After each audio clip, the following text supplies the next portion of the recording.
Exercise 14 juga ya. Udah dibuka semua ya.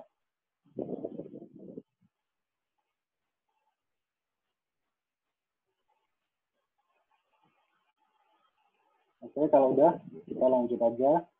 Kemarin saya udah coba mengerjakan juga sambil mengerjakan.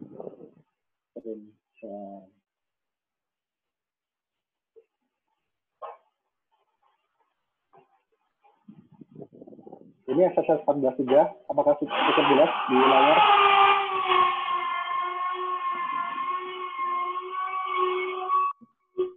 Jelas, Pak. Jelas, Pak. Jelas, ya. Jadi di sini diminta bikin jurnal dari dua penerbitan bonds payable. Ini di sini yang pertama adalah Visa Company. Dia menerbitkan bondsnya itu nilai 300.000. Bondsnya senilai 300.000 dengan nominal rate-nya 9%, at par 10 tahun, at par 10 tahun ya. Kemudian interestnya dia dibayarkan secara kuartal atau 4 kali dalam setahun. Kita diminta jurnal yang pertama saat penerbitan. Karena saat penerbitan langsung aja kita bisa ngelihat, kita state dulu nilai dari bondsnya itu berapa ya. Karena di sini disebutkan at par, berarti kan nominal dan tingkat nominal dan juga tingkat market rate-nya sama ya, sehingga tidak merubah cash amount of the bonds payable. Sehingga nilai dari bonds payable-nya tetap sama ya, 300.000 ini. Dan untuk jurnalnya langsung kita catatkan cash di debit dan juga bonds payable di kredit. Karena dia at par ya, at par, sehingga tidak merubah nilai dari bonds payable.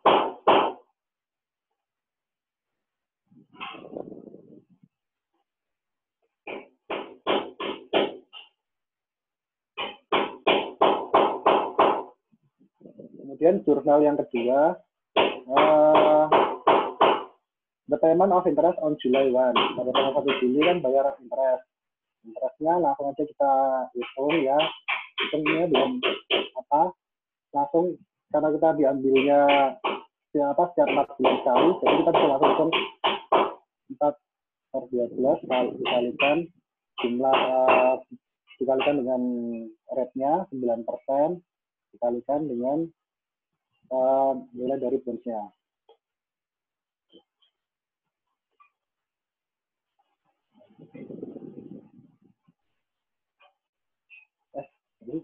Sorry, bentar. 9%, 10 tahun. 9% kan ya? 10 tahun. Tinggal interestnya, kuartal interestnya. Oh, sorry, kok 4/12, 3/12.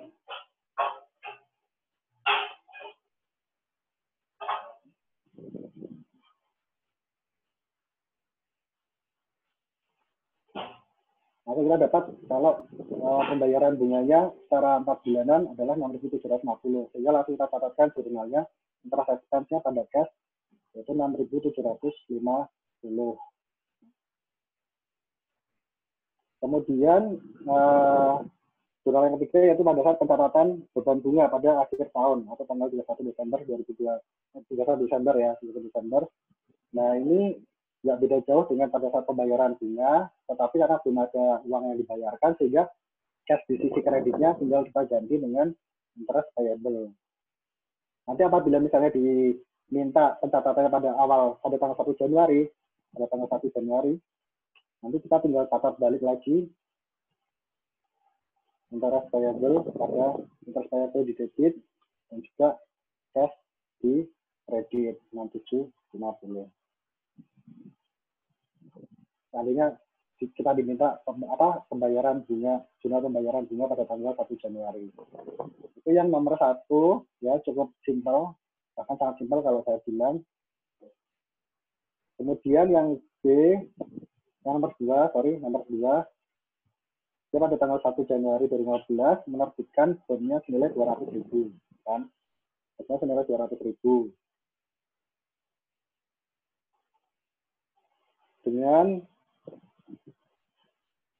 Dengan bunga 12%, nominalnya 12%, hektar 10 tahun, interest payable-nya dibayarkan, interest hektarnya dibayarkan semi annual.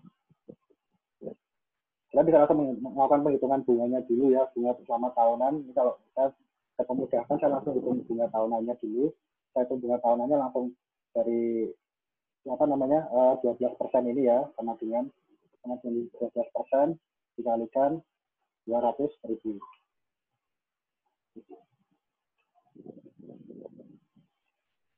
Oh, iya.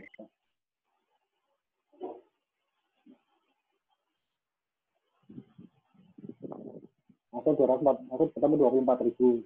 Nah, karena dia pembayarannya adalah semi annual atau tahun 2 kali, sehingga setiap kali pembayaran bunga kita hanya mencatat setengahnya, yaitu 12.000 atau 6/12, dengan 6/12 kali 12% kali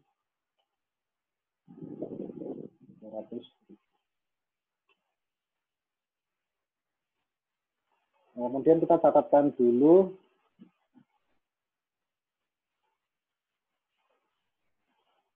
ini dia diterbitkannya di Juni ya. Jadi dia di tengah periode.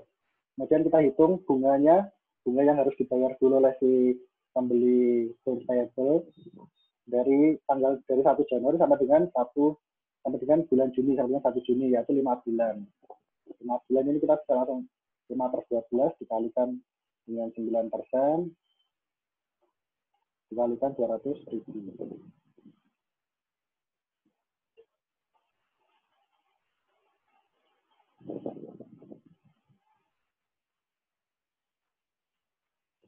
Atau bisa langsung 5/12 dikalikan 24.000 ya, karena kalau dalam tahun kan 24.000, ketemu 10.000.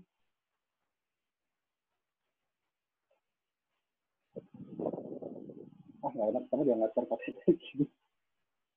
Bisa langsung.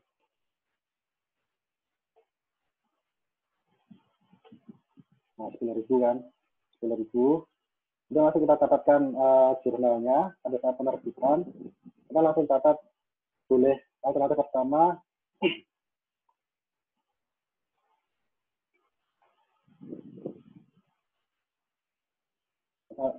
Yang pertama kita catatkan cash-nya karena ada cash masuk. Oh, ini kita jadikan satu ya. Ini boleh dipisah ya. Bisa kita pisah. Misalnya cash-nya itu adalah 200.000 yang pertama. Kemudian payable-nya 200.000 juga.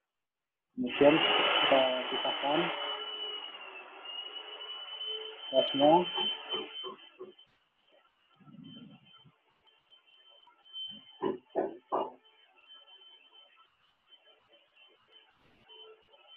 Ini bisa kita pisahkan jadi dua kayak gini.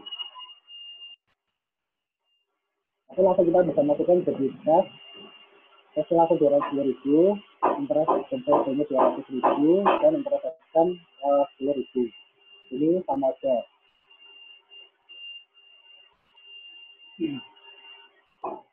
Atau mungkin ada beberapa alternatif lain yang dia membayarkan, dia dianggapnya sebagai interest payable.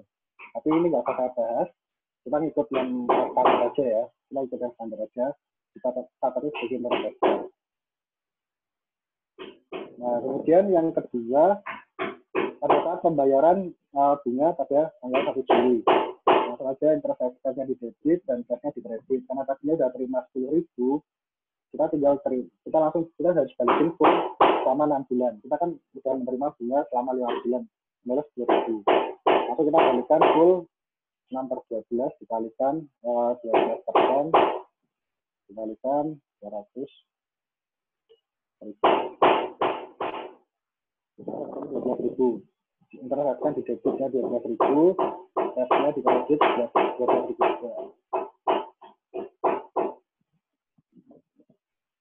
Atau kalau misalnya tadi sempat mencatatnya dia pakai interest payable ini, nah ini nanti hubungannya sama yang bawah. Jadi dia nganggapnya interest payable. Itu tidak dicatat sebagai interest expense, tapi catat sebagai interest payable. Nah, kalau kita kayak gini, nanti hasilnya kayak gini untuk menyeimbangkan. Terus yang balance, jadi interest expense-nya hanya 2.000, yaitu dia benar diakui hanya selama 1 bulan ya, bulan Juni aja, itu hanya 2.000. Karena 10.000 ini kan tadi kan dia kan dapat utangan istilahnya.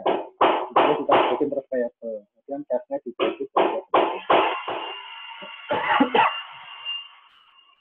Kemudian yang terakhir yaitu C, accrual of interest pada Desember 31. Pada 1 Desember accrual interest-nya sama ya, nilainya sama 12.000, tapi dia tidak dapat bayaran cash. Juga langsung aja interest expense-nya 12.000, didebit dan interest payable-nya 12.000 di kredit. Ini cukup gampang. Cukup gampang untuk mengerti. Itu kalau yang exercise 14 juga, ya. Kemudian kita lanjut di bentar. Kalau saya sharing kayak gini, yang PDF yang di sebelah kanan layar ini kelihatan juga nggak? Di yang lain tampilannya kelihatan juga nggak? PDF yang di kanan layar. Apa? Excel-nya doang. Lihat. Hanya kelihatan Excel-nya aja? Iya. Hanya Excel-nya, Pak. Hanya Excel-nya aja, PDF-nya nggak ikutan kelihatan? Enggak, Pak. Tidak, Pak. Oh gitu. Ya sudah. Maksudnya yang PDF-nya ini yang soalnya yang apa? Yang bukunya GSO itu buat memudahkan. Ini saya buka juga yang sebelah kiri itu Excel, yang sebelah kanan GSO apa? Exercise-nya soalnya. Tapi kalau nggak bisa kelihatan, kalau bisa satu aplikasi yang besar ya, hanya Excel-nya doang ya. Udah nggak apa, mungkin untuk yang soalnya mungkin bisa dilihat sendiri ya, bisa buka PDF sheet-nya GSO-nya sendiri. Kemudian kita lanjut di problem 14.2.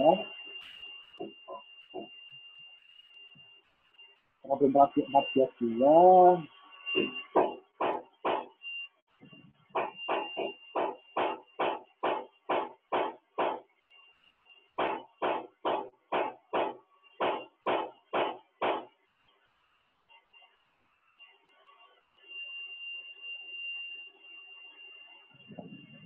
Problem 14.2 ini hasil corporation is getting from the GPK and therefore has from the masing-masing to the structure of million not sorry 14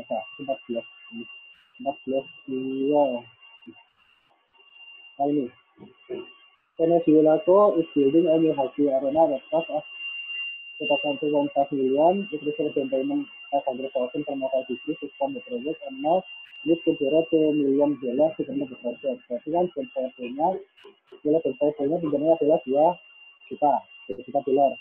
Kemudian interestnya dia 10,5%. Kemudian jangka waktu jatuh temponya, maturity-nya yaitu 10 tahun. Kemudian yield-nya adalah 10%.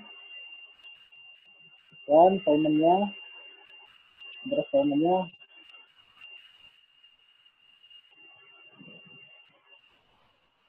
dia annually atau setahun sekali annually.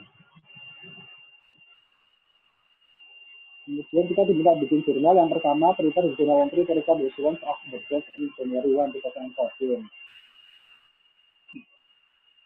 Tapi ini kan karena dia yield-nya dia lebih rendah daripada interest-nya, otomatis nanti akan ada premium-nya, ya, karena interest rate-nya lebih rendah daripada market rate. Rate-nya lebih tinggi, 10,5% berbanding dengan 10%. Jadi akan ada premium yang dibayarkan. Langsung kita hitung proses 10-10, present value-nya untuk 10 tahun dan 10%.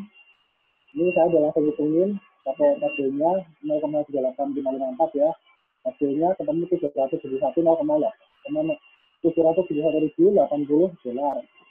Kemudian present value annuity-nya ya untuk 10 tahun itu dikalikan dengan dikalikan dengan 6,1447. Ini ternyata berarti kan sama dengan 10% dikali 2 juta dikali berapa nih?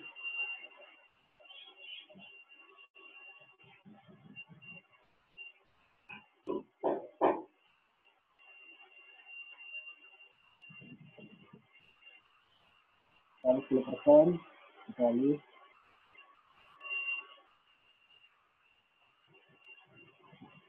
sorry.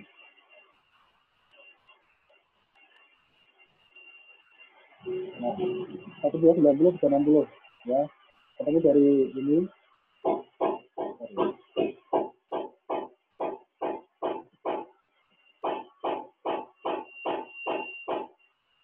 Kalikan dengan ini.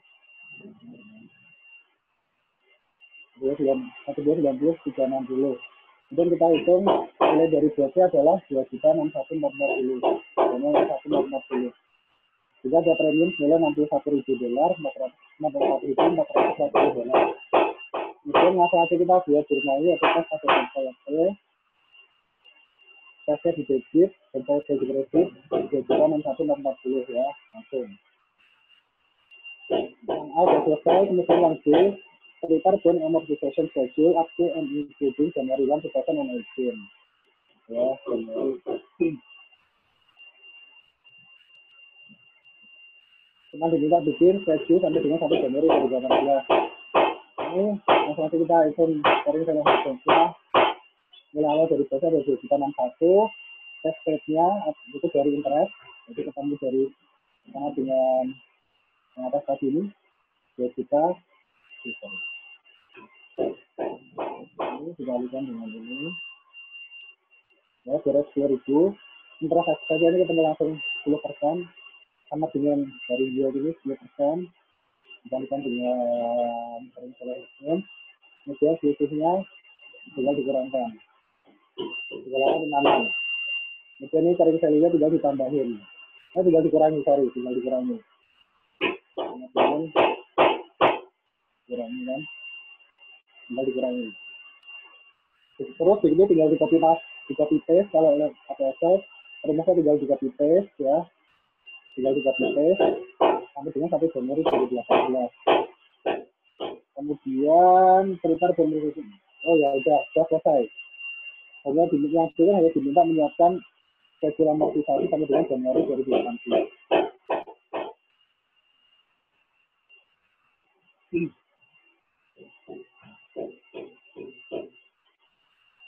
Mungkin yang C, assume that on July 1, 2017,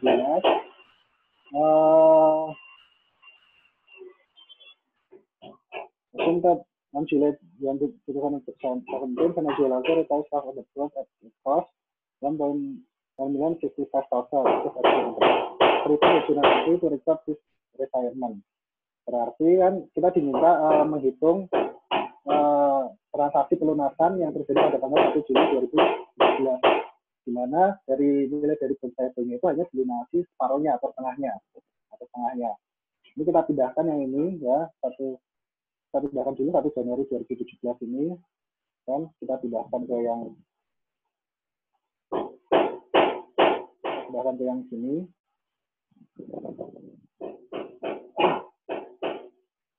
Kemudian ingat kalau misalnya dilunasi di tengah-tengah periode, berarti kita harus menghitung bunganya dulu, bunga dan amortisasi yang sampai dengan tanggal pelunasan.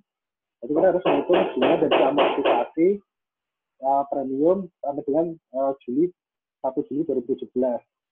Nah ini kalau bunganya langsung kita bisa hitung separuhnya ya, separuhnya 9/11 dikalikan pembayaran bunga yang biasa. Atau 105.000 ini bunga yang dibayarkan. Kemudian untuk interest expense-nya kita hitung setengah dari amortisasi yang diamortisasi pada periode berikutnya. Jadi yang diamortisasi pada periode berikutnya, berarti kita bisa langsung hitung 6/12 dikalikan dengan amortisasi yang dilakukan misalnya, kalau misalnya itu dilanjutkan pada tanggal sampai dengan 1 Januari 2018, ketemu setengahnya. selisihnya dalam amortisasi premium. Kemudian setelah mengetahui amortisasi premiumnya, kita bisa mengetahui carrying value of the bond payable. Carrying value of the bond payable-nya adalah nilai 2.046.110. Kemudian dilunasi setengahnya. Lunasi setengahnya kan, dilunasi setengahnya, lunasinya kan yang dilunasi senilai 1.023.55. Ya, ini yang dilunasi. Nah, dilunasinya pada tanggal berapa? Pada nilai berapa, yaitu dilunasi dengan membayarkan uang sejumlah 1.065.000. Kan nilainya sekian. Kemudian pelunasannya kan 1065. Nah, berarti ada selisihnya.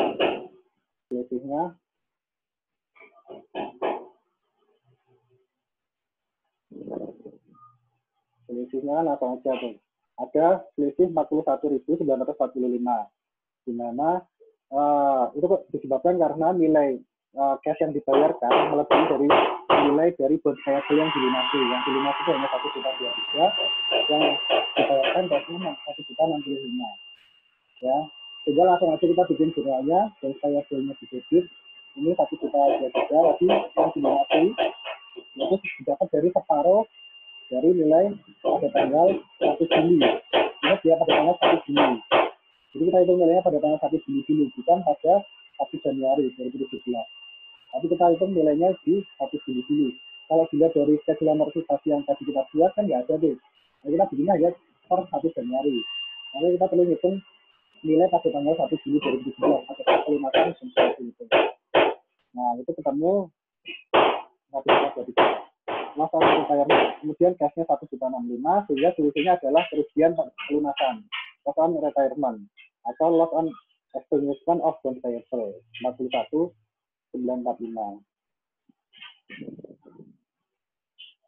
Ini ya.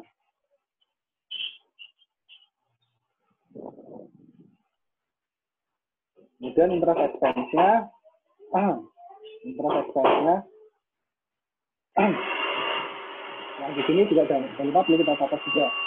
Nah, di sini pembayaran interest expense dari pihak expense perlu kita catat di sini. Interest expense dengan nilai 1.217, tapi ini sebenarnya mencatatnya harusnya sebelum pelunasannya sih. Kalau saya lihat ini.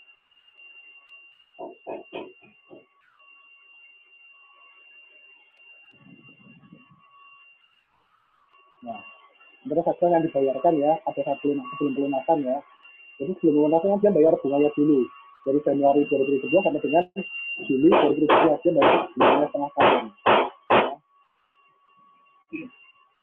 Langsung aja bunga dibayarkan sama dengan nomor 12 dikali dengan tadi ini. 51.217.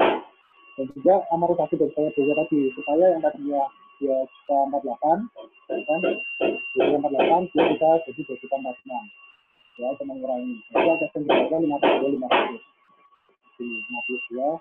500. Dan jangan lupa selisih dari nilai yang dilunasi kan 1.023 nih.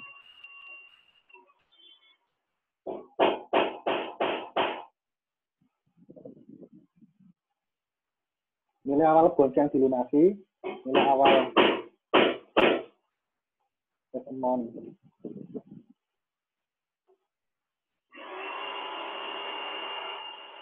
Sama dengan setengah kali 2 juta kan awalnya.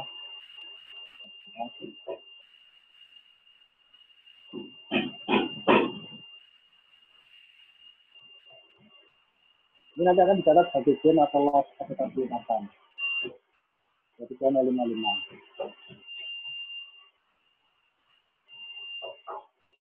Mungkin penjelasan saya cukup sampai di itu ya. Ada susah juga menjelaskan lewat lewat gini, apalagi penghitungan yang cukup sudah mulai cukup agak rumit, belum rumit banget sih, masih standar.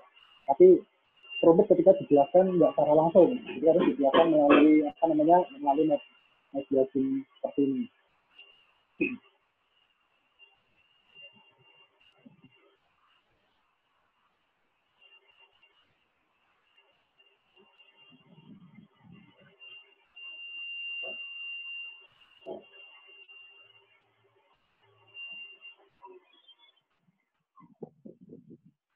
Nah, mungkin di situ selesai penjelasan saya terkait penugasan minggu lalu.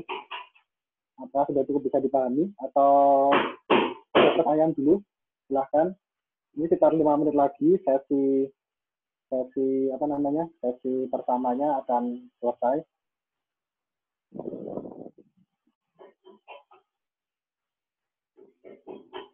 Kalau nggak ada penjelasan, kalau nggak ada pertanyaan, mungkin di sini Zoom-nya akan saya matikan dulu sebentar, kemudian kita nanti lanjut Zoom lagi untuk membahas materi berikutnya.